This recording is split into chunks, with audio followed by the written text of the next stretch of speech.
South industry ముద్దుగుమ్మలు ఇప్పుడు బాలీవుడ్ ను ఏలేందుకు ready అయ్యారు. ఇప్పటికే national crush Rashmika Mandanna back to back సినిమాలతో ఫుల్ బిజీ అయింది. యానిమల్ మూవీ బాక్స్ ఆఫీస్ ను షేక్ చేసింది. దాదాపు 800 కోట్లు రాబట్టి రికార్డ్ బ్రేక్ చేసింది. ఇప్పటికే ది ఫ్యామిలీ మ్యాన్ 2 సిరీస్ లో రాజీ పాత్రలో తన అద్భుతమైన నటనతో ప్రశంసలు అందుకుంది సమంత. ఇప్పుడు సిటాడెల్ సిరీస్ తో మరోసారి అలరించేందుకు రెడీ అయింది. అలాగే జవాన్ మూవీతో బాలీవుడ్ ఇండస్ట్రీలోకి ఎంట్రీ ఇచ్చింది నయన్. ఈ మూవీ విజయం గురించి చెప్పనక్కర్లేదు. ప్రస్తుతం పాన్ ఇండియా స్టార్డమ్ తో దూసుకుపోతున్న హీరోయిన్స్ రెమ్యునరేషన్ ఎంత తీసుకుంటున్నారనేది మాత్రం చాలా మందికి తెలియదు.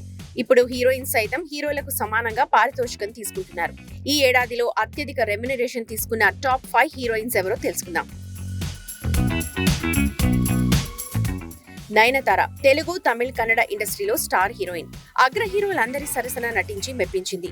దశాబ్ద కాలంగా సినీ పరిశ్రమలో అగ్ర కథానాయికగా వరుస సినిమాలతో అలరిస్తోంది. ఇటీవలే జవాన్ సినిమాతో బ్లాక్ బస్టర్ హిట్ ఖాతాలో వేసుకుంది. ఈ సినిమాకు నయన్ ఏకంగా 10 కోట్లు రెమ్యునరేషన్ తీసుకుంది. ఇక ఈ ముద్దుగుమ్మ చేసే తదుపరి చిత్రాలకు మరింత పారితోషికం పెరుగుతుందని అనుకుంటున్నారు. తమన్నా మిల్కీ బ్యూటీ తమన్నా గురించి చెప్పనక్కర్లేదు. అందం, అభినయం సౌత్ ఆడియన్స్ హృదయాలను కొల్లగొట్టింది. ఇప్పుడు ఓటీటీ ప్లాట్ఫామ్ పై వరుసగా వెబ్ సిరీస్ చేస్తూ బిజీ అయింది. ఇన్నాళ్లకు బాలీవుడ్ నటుడు విజయ్ వర్మతో ప్రేమలో ఉన్న సంగతి తెలిసిందే.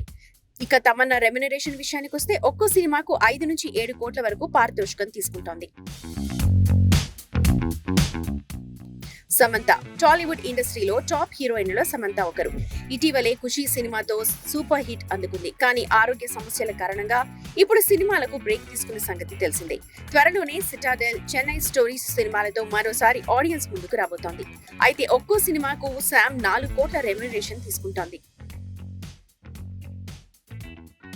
త్రిష 90వ దశకంలో కుర్రాల డ్రీమ్ గర్ల్ త్రిష దాదాపు 21 ఏళ్లుగా సౌత్ ఇండస్ట్రీలో అగ్ర కథానాయికగా ఓ వెలుగు వెలుగుతోంది.